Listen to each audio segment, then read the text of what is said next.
नबी पाक फरमाते हैं दो किस्म का सरमाया जिसको मिला उसे कायनात की हर नेमत मिल गई। और हुजूर ने फरमाया मैं अपने गुलामों को नसीहत करता हूँ, ये दो दौलतें ऐसी हैं जो अल्लाह से मांगा करें। सुबह शाम रब करीम से इन दो पैसों का सरमाए का इस खजाने का सवाल करें, ये मिल गए तो तुम्हें हर शय मिल गई। या रसूल अल्लाह वो कौन कौन सी चीजें हैं? फरमाया एक जिस शख्स को अल्लाह ने माफ करने की दौलत अता कर दी, जो माफ करने लग गया, जिसकी तबीयत में दरगुजर आ गया, जो माफ करने लगा, गलतियां माफ करने लगा, जिसको एक दौलत ये मिल गई।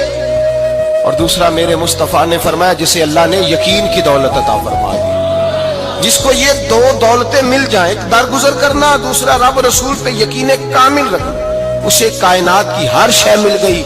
मेरे नबी पाक ने फरमाया जब भी दुआ मांगो खुदा से ये दो नेमतें मांगा करो।